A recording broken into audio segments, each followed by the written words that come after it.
अस्सलाम वालेकुम व्यूअर्स, कैसे हैं आप सब लोग। उम्मीद है आप सब खैरियत से होंगे और आपकी सीएसएस और पीएमएस की तैयारी अच्छी जा रही होगी।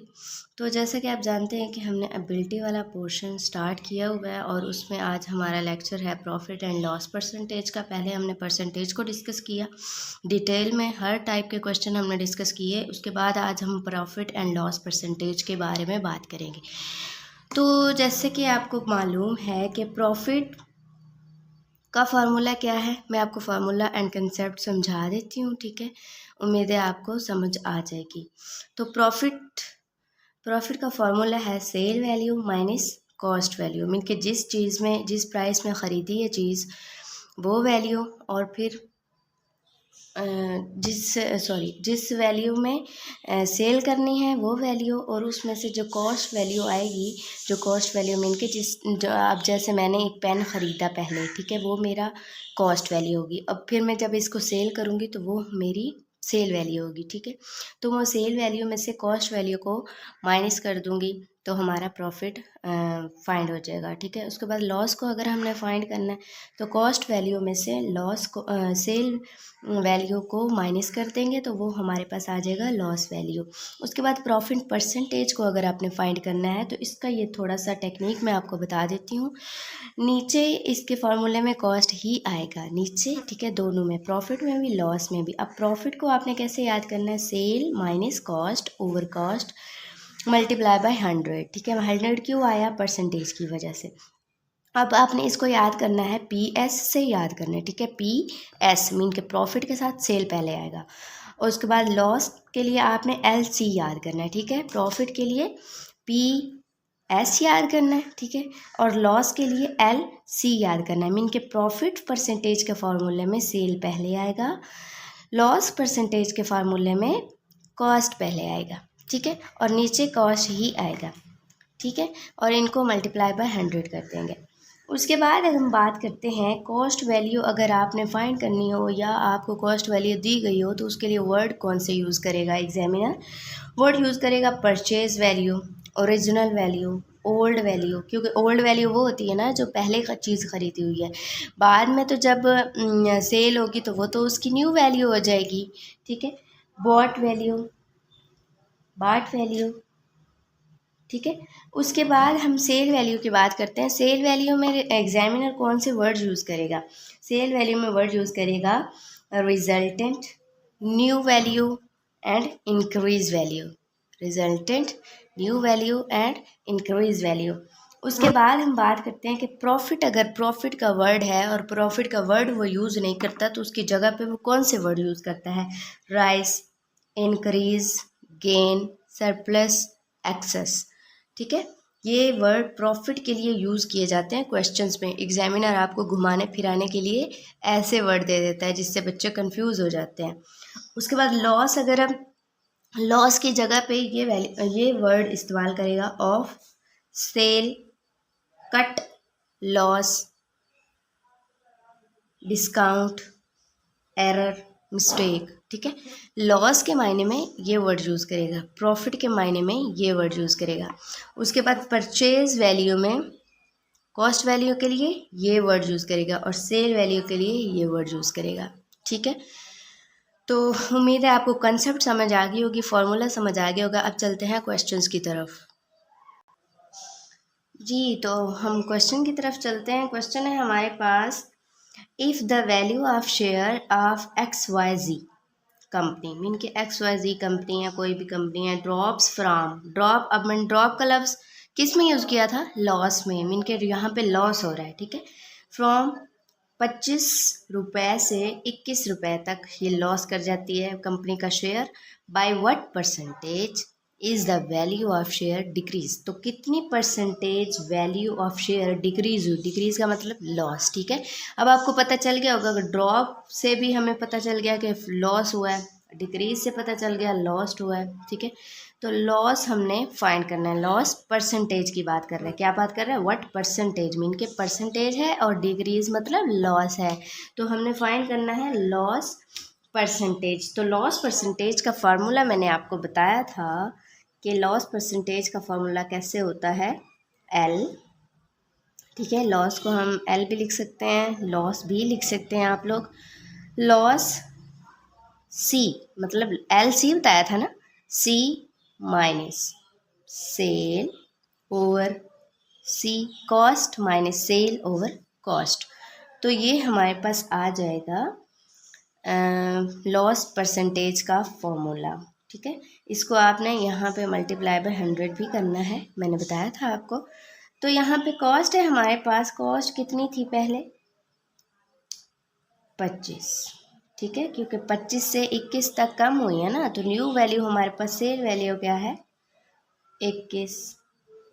ठीक है, कॉस्ट की वैल्यू 25 है, सेल वैल्यू 21 है।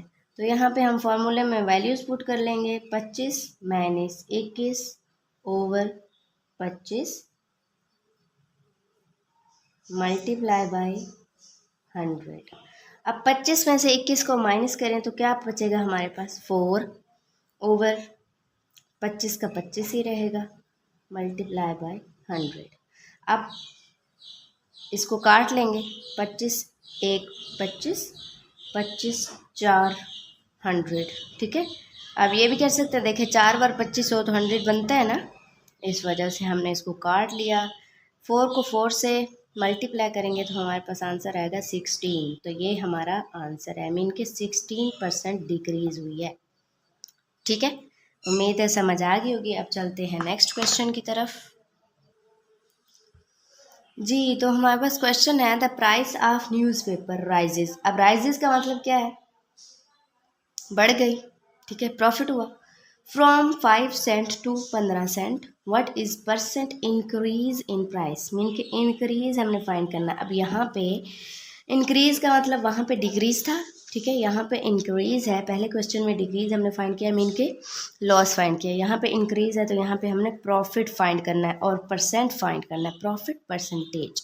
ठीक है, प्रॉफिट परसेंटेज का फॉर्मूला मैंने बताया था कि PS mean P profit sale minus cost over cost multiply by 100। अब सेल पहले कितनी थी, ठीक है 5, कॉस्ट वैल्यू फिर कितनी आई 15,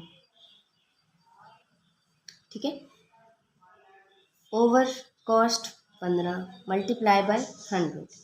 ठीक है, तो आपने इस क्वेश्चन को खुद सॉल्व करना है, बहुत ही इजी है। ठीक है, सॉल्व करने के बाद आपने मुझे इसका आंसर बताना है।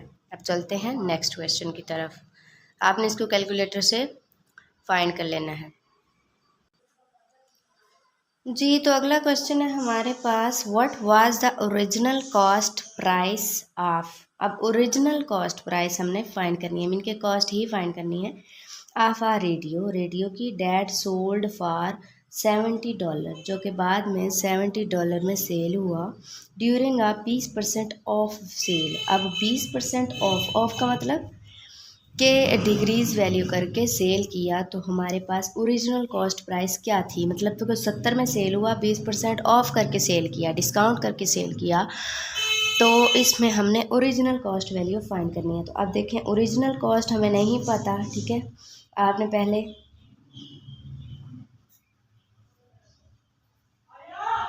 ओरिजिनल कॉस्ट हमारे पास हमें नहीं पता, हमने फाइंड करनी है। ठीक है, इसको हम एक्स लेट करेंगे, ओके। उसके बाद सोल्ड वैल्यू कितनी है, जितने में सेल हुआ $70। ठीक है, उसके बाद ऑफ वैल्यू कितनी है 20%। अब हमने यहाँ पे फार्मूला क्या लगाना है, लॉस परसेंटेज का, किसका, लॉस परसेंटेज का। पहले cost minus sell over cost multiply by 100। ठीक है, अब आपने यहाँ पे सॉल्व कैसे करना है, लॉस कितना हुआ भाई 20%, कॉस्ट कितनी है, कॉस्ट हमने एक्स लेट की थी ना, एक्स माइनस सेल कितनी है 70, कॉस्ट कितनी है एक्स मल्टीप्लाई बाय 100। तो यहाँ पे पेज ख़त्म हो गया, नेक्स्ट चलते हैं। जी तो दोबारा से लिख लेते हैं ताकि कन्फ्यूजन ना हो। 20 हमारा परसेंटेज के लॉस था। Cost value x minus 70 over x multiply by 100। तो अब हमने क्या करना है, ये 100 जो है वो इधर डिवाइड हो रहा है, मल्टीप्लाई हो रहा है, इधर आके डिवाइड हो जाएगा। तो x का x ही रहेगा, ठीक है। ये x इधर डिवाइड हो रहा था, इधर इसके साथ आके मल्टीप्लाई हो जाएगा। तो x माइनस 70। अब 21 20 एकम 20 25 ज़ा 100, ठीक है। तो ये हमारे पास आ गया x ये वाला ओवर 5, ठीक है, बराबर है x माइनस 70। तो अब हमने क्या करना है, ये x को x रहने देंगे, ये 5 इधर जाके जैसे चिल्ला पे ज़रब करते हैं ना उस तरह कर लेंगे हम लोग। 5x माइनस 70 को 5 से मल्टीप्लाई करें तो हमारे पास आंसर आएगा 350। आपने कैलकुलेटर से करके देख लेना है। उसके बाद 350 इधर रह जाएगा x, ये 5x जो है ये हमारे पास माइनस का है, इधर x माइनस 5x, या आप इस तरह भी कर सकते हैं, इसको इधर जाके ये देखें ऐसे कर सकते हैं। ये 350 इधर माइनस का है, इधर आके प्लस का हो जाएगा, तो ये 5x ही रहेगा, माइनस ये इधर आके माइनस का हो जाएगा, x ये वाला इधर आके माइनस का हो जाएगा। अब हमने क्या करना है, 350 तो ये 4x बचा, ठीक है। अब x को x रहने देंगे तो क्या होगा, 350 ये 4 इधर मल्टीप्लाई हो रहा है, इधर आके डिवाइड हो जाएगा।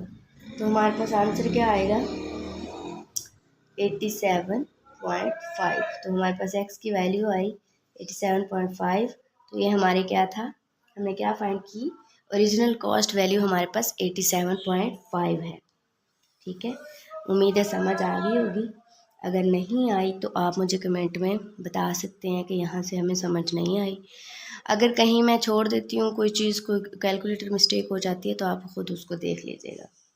उम्मीद है आपको मेरी वीडियो पसंद आई होगी। वीडियो बहुत ज़्यादा लंबी हो जाती है तो मसला होता है, ठीक है। तो नेक्स्ट जो है वो हम अगली वीडियो में डिस्कस करेंगे। इसका एक पोर्शन और होगा लॉस एंड प्रॉफिट परसेंटेज का, उसके बाद हम रेशो की तरफ चले जाएंगे।